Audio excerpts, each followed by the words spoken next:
Le malade, c'est le malade 4h du matin à moitié à poil dans ta cuisine, comme ça, t'es... avec la couverture sur le dos.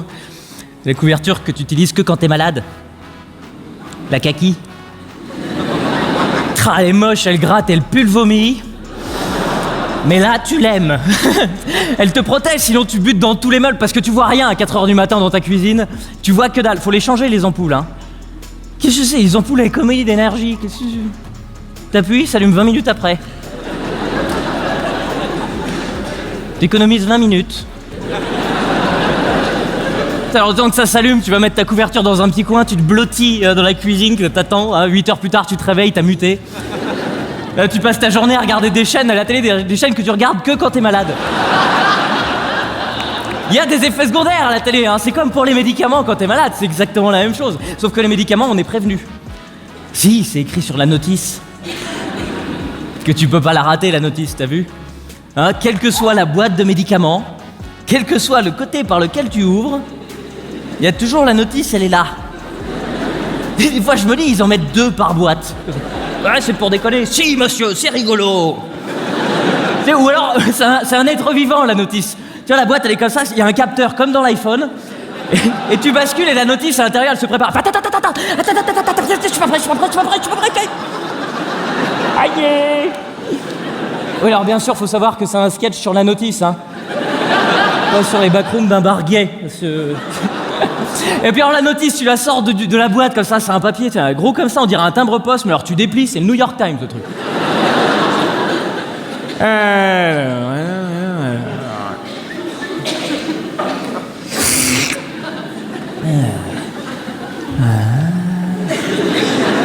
Effet secondaire. Rubrique dans certains cas rares. Dans certains cas rares. Et juste personne n'a jamais tilté sur cette phrase, mais c'est quand même dans certains cas rares. J'ai envie de dire à la base déjà, les cas rares, c'est rare. Mais là, c'est même pas tous les cas rares. C'est juste certains cas rares. Oh bah allons-y, ça cible qui? On sait pas, c'est peut-être toi, on sait pas, c'est pour que personne puisse gueuler. Attendez les gars, je suis devenu tout vert. Oui, mais c'était écrit dans certains cas rares. Oh puis alors t'as vu, les cas rares, c'est toujours des trucs pourris, hein, genre t'as les ongles qui tombent, les cheveux qui prennent feu. Si, dans certains cas rares. Mais y a jamais des trucs sympas, du genre attention, dans certains cas rares, possibilité d'avoir des ailes qui poussent dans le dos. C'est parce que ça, le lendemain au bureau, t'imagines?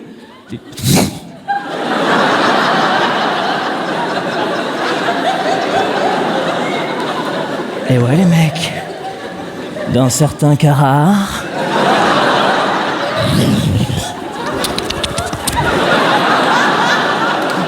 Quand l'ascenseur est en panne, je peux remonter. Oh, je vous laisse, j'ai envie de pondre un œuf. Ma copine, la semaine dernière, elle avait mal au dos, et donc on lui a prescrit des anti-inflammatoires. Enfin, quand je dis on, c'est des médecins qui ont fait ça, hein. C'est pas un groupement de comiques. Des professionnels, hein, d'accord? Et ils lui ont prescrit du glucofrax. Alors, je sais pas si tout le monde voit bien ce que c'est que le glucofrax. Non, c'est comme le bleptomène, hein, c'est la même... Et alors, c'était écrit dessus, attention, dans certains cas rares, possibilité de rejet de sang par la bouche et coloration noire des ongles. Ça va mieux ton dos, chérie? Ta mère suce des bites en enfer. Et attention, en cas d'effet secondaire, appelez votre médecin, mais moi trop tard, j'ai déjà planté un pieu dans le cœur. Mais je savais, bon, c'est vrai que c'est un petit peu violent comme fin de sketch. Je me rends bien compte, mais je dois vous le dire, s'il y a des enfants qui regardent, je dois vous le dire juste après, j'ai regretté. Si je l'ai vu là, c'est allongé sur le carrelage de la cuisine dans une mare de son propre sang de... Ah non, là, j'ai regretté, je me suis dit, merde. Elle a niqué ma couverture. Allez, on y va, l'allocution de Macron. Hein, la justesse d'un acteur porno et le charisme d'un dessous de plat. Alors, l'Élysée, ils ont dit non, le président n'a pas cherché à faire peur aux Français. Ah bon?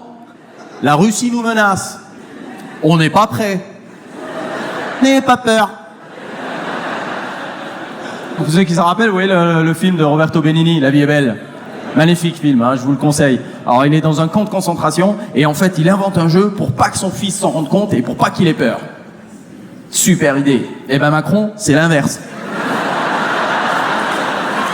Tu vois? C'est-à-dire s'il avait des gosses, ouais, je sais, parle pas de malheur, mais imaginons. S'il avait...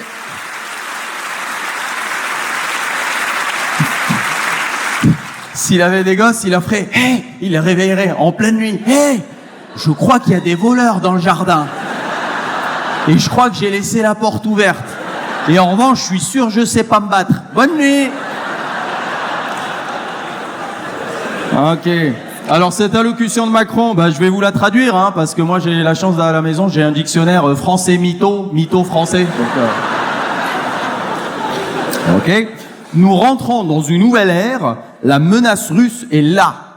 Je vais utiliser la guerre pour qu'enfin on reparle de moi.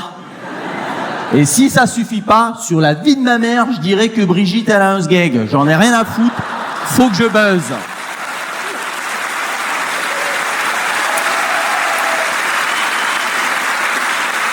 Nous allons financer l'armement sans augmenter les impôts. Vous allez bosser jusqu'à 88 ans. La Russie diffuse des mensonges sur les réseaux sociaux pour manipuler l'opinion. La Russie me copie. Je vais porter plainte. Le chef de guerre, c'est lui. C'est ça qui est flippant. Il ne connaît rien à la guerre. Tu sais qu'il a même feinté son service militaire. Les seuls chars qu'il a vus, c'est ceux de la Gay Pride. C'est tout. Hein? Hein? Poutine, il était au KGB, hein. Macron, il est sur TikTok, si tu le cherches. Et même aux États-Unis, le numéro 2 des États-Unis, c'est un ancien des Marines. Le numéro 2 de France, c'est Droupi. Et d'ailleurs, Macron, il a chargé Bayrou de trouver le financement pour la guerre. Parce que c'est urgent. Et ça, c'est vraiment la preuve qu'il n'y a pas de menace russe. Parce que quand ta vie est vraiment menacée, t'appelles pas Bayrou. Non, t'appelles jamais Bayrou. Si tu fais appel à Bayrou, si t'as un pédophile dans le coffre et tu sais pas où le planquer. Là, t'appelles Bayrou. Allô, Bayrou? Poutine a dit peut-être on va le faire, ça dépend des conditions, c'est pas trop, mais en tout cas ça avance dans le bon sens, j'ai l'impression. Et du coup Macron il a tweeté « Je me félicite de ces discussions pour la paix ». Hein? Tu te félicites parce que t'y étais? Non? Bah alors ferme ta gueule, non, plutôt, au lieu de te féliciter. Au moins partagé, en vrai. C'est pas possible que ce soit que de leur faute, parce qu'il y a des moments où tu leur demandes de faire des trucs, tu vois ce qu'ils font dans la foulée, tu dis « Waouh ». Dis-moi, mais comment c'est possible que ce que je vois là n'ait à ce point-là aucun rapport avec la demande initiale? Il y a des moments... Tu vois, l'autre jour, j'étais dans la rue avec j'ai 3 garçons, moi, hein, 10 ans, 6 ans et 2 ans, au moment des faits. Et j'étais avec le petit dernier qui avançait à son rythme, comme ça, et les 2 grands, ils étaient devant en trottinette. Donc tu vois, en mode... Nan. Et donc, au bout de 2 minutes, je suis obligé de leur dire, les garçons, vous allez pas trop loin, hein. Et eux, ils font, non, non. T'as vu, ça a l'air simple là, hein.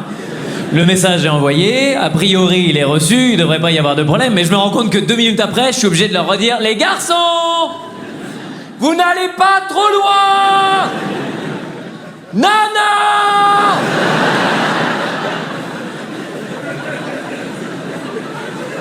Bah si. Enfin, je veux dire, s'il y a un accident, j'aimerais bien être là avant les pompiers. Donc pas trop loin. Non, mais arrête de dire non. Merde là, non. En vrai, c'est pas moi le débile. On le comprend, le message là. Répondez. On comprend ou pas? Pardon, c'est pas contre vous que je suis énervé. Pas contre vous que je suis énervé, mais le message que j'envoie normalement... Et là je me dis, mais non, mais évidemment que c'est moi le débile. Mais évidemment que c'est moi le débile, pas trop loin, c'est des enfants, ça veut rien dire pour eux. Pour des enfants, pas trop loin, c'est là. Oui, bah donc ils se baladent avec leur pas trop loin. Ils sont là, bah là c'est pas trop loin. Là c'est pas trop loin. Là, ça va, c'est pas trop loin. Et je sais pas pourquoi il s'énerve, l'autre, c'est pas du tout trop loin. Hein. Ouais, et là, regarde là. Bah, toujours pas trop loin, bah, tu vois. C'est fou comme c'est pas loin. Et puis moi, je suis derrière, pas trop loin. Il est con, quoi. On est dedans. Papa. Donc non, si tu veux le faire comprendre, faut donner des objectifs précis. Donc j'en dis, bon, les garçons, revenez. Clairement, c'est de ma faute. Vous avez le droit d'aller jusqu'à la voiture verte, d'accord? D'accord. Ah oui, mais là, évidemment, tout est plus simple, parce que comme tu leur donnes un objectif précis, ils peuvent s'y référer. Donc ils arrivent à la voiture verte, et ils continuent. Donc là...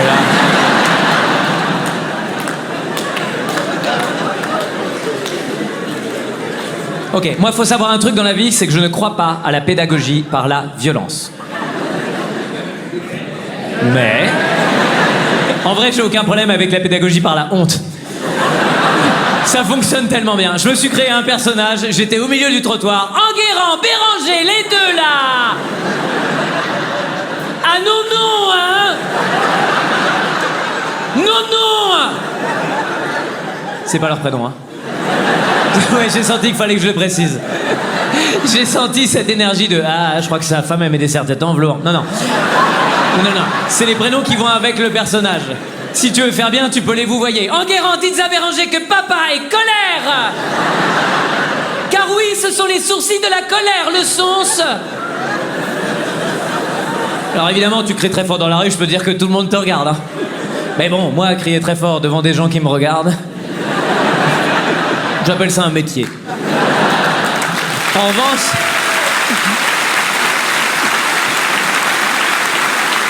je peux te dire que mes fils, ils sont venus direct. Mais papa, mais qu'est-ce que tu fais? Mais tu nous ridiculises, là. Eh ben, vous restez là. Voilà, dans mon pas trop loin, c'est quand même pas compliqué ce que j'ai demandé, quoi. Et le grand, il me regarde, il me dit, c'est pas moi, c'est lui. Je dis, mais d'où c'est lui? Puis il a 6 ans, c'est quand même pas lui le chef, quoi. L'autre à côté.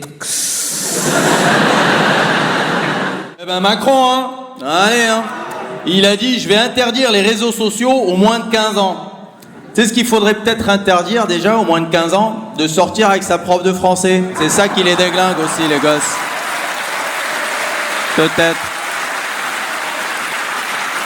Et il a dit, Macron, il a dit, même si l'Europe ne suit pas, je vais quand même le faire, tout seul. Ouais, c'est ça. Il va aller voir von der Leyen, elle va l'attraper, elle va le mettre sur ses genoux, baisser le froc. De quoi nous avons déjà parlé, Emmanuel?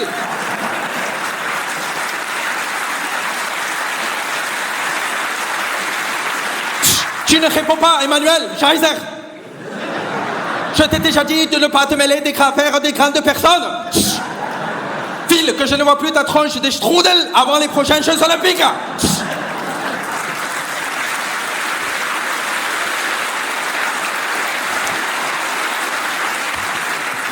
Oh, l'écran, il est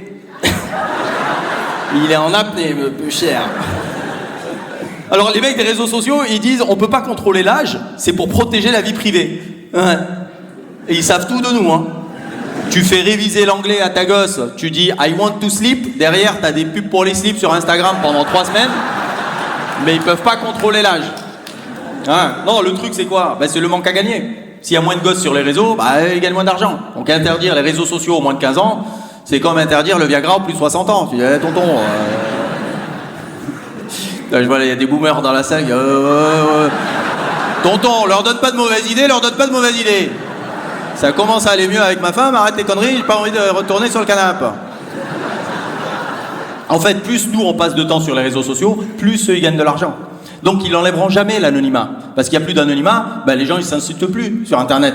Parce que c'est l'anonymat qui est le meilleur engrais qui fait pousser les couilles. Et ouais, vous connaissez. Tout le monde connaît ce dicton andalou. No anonimas, no cojones. Il y a aussi d'ailleurs ce dicton catalan, no cojones, Manuel Valls. Vous connaissez aussi. Voilà. Moi, dans la rue, il n'y a jamais un mec qui m'a arrêté pour me dire « C'est toi, Naïm ? Ouais, j'aime pas ta gueule. » Jamais. Sur Internet, si à chaque insulte, je prenais 1 euro, Naïm, Bernard Arnault, direct. Attrape. Alors par contre, s'il y a une catégorie de gens à qui il faut interdire les réseaux sociaux de toute urgence, c'est les politiques. Parce qu'un mec qui passe sa journée à te dire ce qu'il va faire, c'est qu'il en fout pas une. Ils sont tout le temps sur les réseaux. Tu sais, je te jure, tu vois le temps qui passe sur les réseaux, c'est plus des politiques, hein, c'est de la pub pour du jambon. Et vous connaissez cette règle, hein, plus il y a de pub, moins le produit est bon.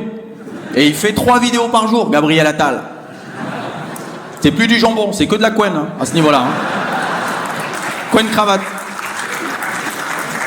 Gabriel Attal, il a fait une vidéo TikTok, face cam, où il dit je vais proposer une loi pour proposer moins de temps d'écran aux jeunes.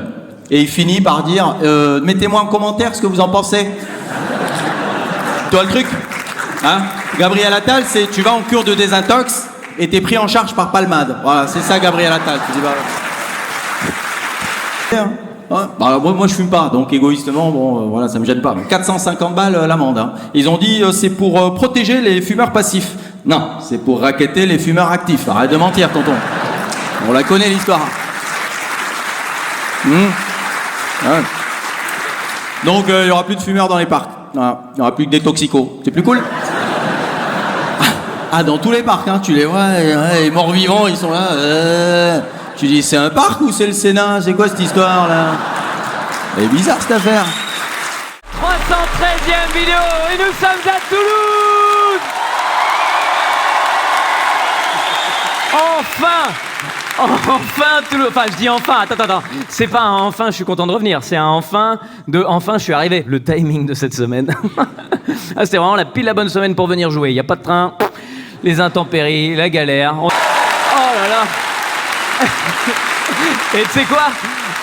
Le pire, c'est que dans un mois, moi je vais jouer en Nouvelle-Calédonie. Et les gens ils me disent attention, le trajet, tu vas voir, bon courage. J'ai joué à Toulouse. Qu'est-ce que tu veux qu'il m'arrive? Donc je dis voilà aux gens qui suivent mes vidéos sur internet, je suis à Toulouse en direct. Toulouse, dans cette ville sinistrée, coupée du monde depuis quelques jours maintenant. On le voit derrière, hein, les regards de ces pauvres personnes complètement traumatisées, qui ont souffert. C'est de la souffrance. C'est de la... Non, il n'y a pas de souffrance du tout. Vous voulez pas me faire un regard de souffrance? Non? Vous n'avez pas souffert? Vous n'avez pas souffert? Mais non, mais alors faites semblant s'il vous plaît, parce que nous, on a vu des images mensongères, visiblement. Mais nous, les images qu'on a vues des intempéries, c'était l'apocalypse ici. On a vu des trains qui déraillent, on a vu des pare-brises exploser, on a vu des toitures complètement éventrées. Même Netanyahou, il a dit franchement, j'aurais pas fait mieux. Honnêtement, souffrez, s'il vous plaît. Un minimum. Vous vous êtes pris des grêlons de 5 cm sur la tronche. C'est même plus des grêlons, c'est une pluie de météorites. Vous savez que les dinosaures sont morts comme ça? Vous devriez pas être heureux, hein. C'est pas normal. Mais ça, c'est les Toulousains. Ça, les Toulousains, ils voient des glaçons tomber du ciel. Ça doit être l'heure de l'apéro, hein. En plus, c'est pile la semaine où il y a le Ice Bucket Challenge qui reprend sur TikTok avec les gens qui se vident des seaux de glaçons. Et Toulouse, il était là, petit joueur. Nous, on a vidé le ciel en entier. Qu'est-ce que tu vas faire de ça? Oh, Toulouse, con. En attendant de la grêle à Toulouse, au mois de mai. Je sais pas s'il y a des climato-sceptiques dans la salle ce soir, mais bon courage pour vous tenir à vos idées, parce que c'est vrai qu'on l'a un peu oublié avec toutes les histoires de guerre en Ukraine, à Gaza, tout ça. Mais il y a quand même un problème climatique à la base, hein. Heureusement que la recherche avance. Cette semaine, j'ai appris un truc. Le guano des manchots participe au ralentissement de l'élévation de la chaleur sur Terre. Voilà. Le guano des manchots, je vous dis ce que c'est, parce que guano de manchot, t'as quand même... On dirait un saucisson espagnol. Le guano des manchots, ça participe. Non, le guano, c'est un mélange d'urine et de déjection. C'est de la merde. C'est du caca. Enfin, bon, tu sers pas ça en tapas, quoi. C'est ça le... C'est hallucinant de découvrir ça, c'est que le caca de manchot participe à réduire la température. Mais moi, quand tu me dis ça, tu sais, tous les gens qui te disent faut pas faire confiance à l'intelligence artificielle pour régler le problème climatique, ça, je peux l'entendre. Mais quand tu me dis, en revanche, la merde de pingouin, on tient un truc, là, tu m'as perdu. Tu m'as perdu, t'imagines? Il y a des chercheurs qui ont prouvé que la merde de pingouin ralentissait. Ça veut dire qu'il y a des chercheurs qui ont fait des recherches, et tout un groupe, c'est pas juste un gars, c'est plusieurs chercheurs qui se sont réunis, qui ont dit est-ce qu'on est sûr qu'on a tout envisagé? Est-ce que tu vois ce que je vois? Ouais, t'as de la merde plein le t-shirt. Oui, j'ai de la merde plein le t-shirt, mais j'ai moins chaud. J'ai moins chaud. Même si tu fais cette découverte, honnêtement, je vois même pas comment tu l'assumes. Comment tu peux aller voir le chef d'équipe en disant « Ça y est, j'ai trouvé la solution. J'ai trouvé la solution pour le réchauffement climatique. » Bah dites-le, Berthier, je vais vous le dire. C'est un... Bon, alors... Bon, l'idée, faut se projeter. Faut se projeter, mais l'idée, ce serait de réunir des millions de manchots. On les emmène en Afrique et on leur fait des guilis. Bastien Lecornu, le nouvel intérimaire de Matignon. Ah bah Matignon, il n'y a même plus la plaque sur la porte, hein. Ils écrivent le nom du gars à la craie maintenant. Je vous l'avais dit ou pas que Macron il allait mettre une autre marionnette, hein? Ah ouais, Nostra Naïm, je vais m'appeler maintenant. L'autre, il est là parce qu'il bouffe à tous les râteliers, hein. C'est le lèche-bot de Macron, il fait des dîners avec le RN. Si le faillotisme était une discipline olympique, c'est Lecornu qui allume la flamme. Après, il a de la chance de passer après Bayrou, hein. Quand tu passes après Bayrou, les attentes sont basses. Si tu sors avec une ex de Depardieu, automatiquement, t'es un gentleman. Hein. Lecornu, il a dit on va y arriver. Oui, bien sûr. C'est Gérard Larcher qui te dit non, t'inquiète, ça fait pas grossir. Alors j'ai demandé à ChatGPT, c'est quoi le projet du nouveau Premier ministre? Il m'a répondu, bah à ton avis, prendre un peu d'oseille et se barrer comme les 6 autres. T'as pas des questions plus pertinentes, tonton? Les mauvaises herbes, faut couper ça régulièrement. Il a pas tort, hein. Ça fait quand même depuis 1789 qu'on n'a pas désherbé, monsieur, dame. Hein? Alors, attends. C'est pas un appel à la violence, hein. C'est un humour, l'humour botanique. C'est un nouveau truc que je suis en train de tester. Alors, il faut commencer par arracher la plante la plus toxique, la Macronus enfoirus. Alors bon, ça, faut y aller avec 4 mains, hein, parce que ça s'accroche, cette merde. Hein? Faut arracher. Ah ouais, ça tu jettes à gauche, ça pousse à droite, ça finit au milieu, ça te ruine un jardin. Donc pour s'en débarrasser, faut arracher, faut donner bouffer aux cochons. Ou mieux, à Gérard Larcher, comme ça t'es sûr il en reste plus.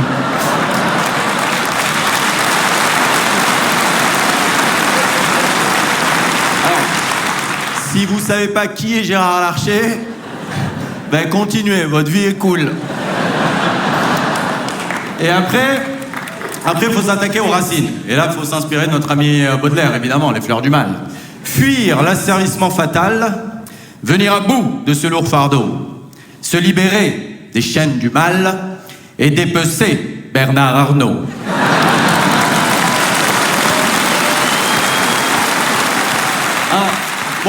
Les milliardaires, les gens, ils sont un peu partagés. Hein. Il y en a, ils disent c'est bien parce que ça crée des emplois. Et il y en a, ils disent faut les taxer à 4000%. Bon, moi, vous me connaissez, je suis toujours dans la nuance. C'est des enculés. Hein. C'est pas des enculés parce que c'est des milliardaires. C'est des milliardaires parce que c'est des enculés. Vous voyez la nuance? Parce que j'ai calculé, hein. J'ai calculé. J'ai fait le calcul, si tu payes bien les gens, si tu payes bien tes impôts, pour être milliardaire, il faut 450 ans. Bernard Arnault, c'est un vampire? Non, donc c'est un enculé, tu vois, c'est scientifique. Ah bon, il n'y a pas que lui, hein, comme excrément à fort pouvoir d'achat. Il y a aussi le prince d'Arabie Saoudite, Mohamed Ben Salman, pardon. Ouais, j'ai tendance à les confondre tous les deux. Bon, lui, il est né milliardaire. Et donc, utérus en diamant, enfin bon, toute la panoplie. Ouais, lui, la dernière fois qu'on lui a dit non, c'est pas arrivé encore. Donc, là, au moment où je parle, avec la thune qu'il a, il pourrait éradiquer la famine sur la planète. Qu'est-ce qu'il est en train de faire? Il est en train de faire un centre commercial de 170 km de long dans le désert. Mokhtar, Miloud, idée. Venez, on fait un Leclerc dans le désert. Bah, il est encore là, Palmade? Il est reparti? Oh, je le chope, je l'étouffe avec sa gel là-bas, celui-là, je te jure. Moi, la révolution, je suis chaud. Hein. Tu me dis qu'il faut aller se taper avec Macron, je suis chaud. Hein. Notre président, ça aurait été Poutine, peut-être j'ai piscine. Peut-être... Mais bon, l'autre chiffre molle, tu peux y aller. Hein. Macron, tu sais que dans la vraie vie, ses biceps, ils sont pas photoshopés. Hein. Ah, l'autre, c'est du pu avec de la peau autour, hein, c'est tout. Ah, et... attendons l'autopsie. Alors lui, évidemment, il va te dire la violence, c'est pas la démocratie. Je le fais bien? Ouais, bref. La violence, c'est pas la démocratie. Ça, c'est le joker des politiques, c'est la démocratie, tu vois. C'est-à-dire que la démocratie est à l'homme politique ce que les lunettes sont au premier de la classe. Tu vois, à la récré, dès qu'il y a une bagarre qui démarre, l'autre, moi j'ai des lunettes, moi j'ai des lunettes.